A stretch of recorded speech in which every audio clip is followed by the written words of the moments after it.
Saya rasa Anwar Ibrahim ni betul lah manusia paling munafik, dan saya tidak pernah menarik kata-kata saya dia ialah dajjal politik Malaysia lah. Polis berkenaan dengan kes yang bukan hampir semua orang komen perkara ini. Pertama, ada beberapa isu. Pertama sekali ialah bagaimana Farhaj boleh dapat duit sebanyak itu, dan kita ada maklumat bagaimana kitaran duit itu yang jelas telah melakukan sebuah kesalahan.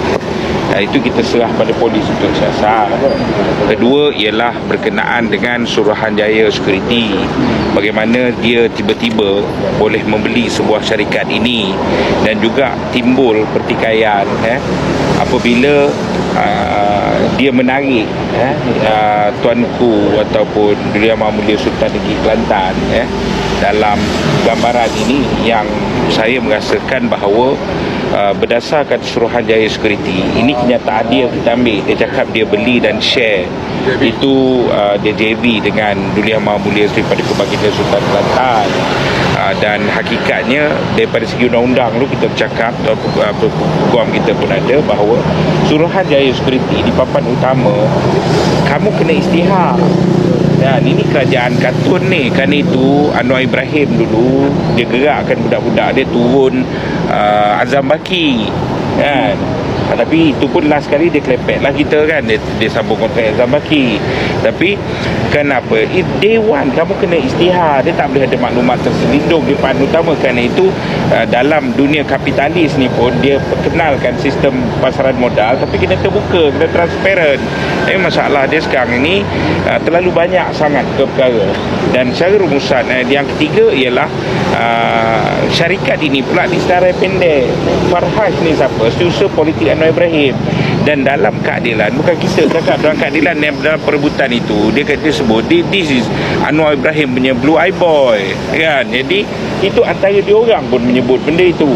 Jadi secara, dan apabila di senarai pendek syarikat ini dalam kontrak 1 bilion, adakah benda ini insider trading, ada maklumat dalaman dan sebagainya? Ini perlu dicari sebab dia sedang melihat ini benda besar.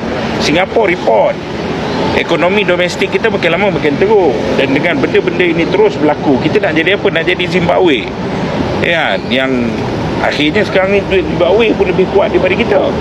Jadi benda ini kita serah pada siasat. Dan top out of that di atas semua ini, sekarang ini dia ada satu trend. Trendnya apa? Trendnya ialah kapitalis tamak dan rakus bekerjasama dengan ahli politik korup dan jahat. Mereka melanun, mereka merompak.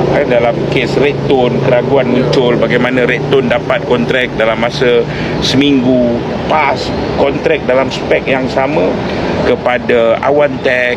Dan kita tahu ini adalah kerja berjaya di belakangnya. Dan untuk tutup, tak nak bagi orang bincang, tarik Raja-Raja Melayu, bubuh, bagi share. Dan ini sekali lagi, dan trend ini kena dihentikan. Dan negara yang nak hancur ni, kapitalis dan terus buat kerja, ahli politik korup mengambil kesempatan, dan Raja-Raja Melayu sedang dihina. Dia akan pusing lah keliling bagi tahu, kita petikai Raja Melayu ni apa semua. 43/3 34 dalam 30 perkara 34/3 dalam Perlembagaan Negara menyebut dengan jelas YDPA tidak boleh ada terlibat dalam mana-mana aktiviti komersial. Ya, kenapa benda ni dibuat? Kerana untuk melindungi susi Raja-Raja Melayu daripada fitnah, daripada serangan. Semua tak betul lah ya. Jadi saya ucap tahniah kepada semua yang bergerak sebagai rakyat Malaysia. Dan saya percaya ini Syam Jalil sebagai rakyat Malaysia ya, dia hadir dan secara berani. Dia bukan sahaja bertikai dalam TikTok dan saya dengar Farhaj nak saman dia budak Farhaj dia pun satu kan. Semua benda nak saman, semua benda nak saman. Ini salah guna proses mahkamah. Satu lagi, ini apalah Anwar Ibrahim ni, kalau kamu ketika jadi pembangkang kamu semarakkan semua orang, suruh orang petikai pegawai kerajaan kena ni kenapa semua, tapi tiba-tiba kamu galakkan pula nak komen pasal menteri ni Nik Nazmi saman, kita dedah korupsi dana NGO, susah politik saman. Ini saman. Saya rasa Anwar Ibrahim ni betul lah manusia paling munafik, dan saya tidak pernah menarik kata-kata saya dia ialah dajjal politik Malaysia lah.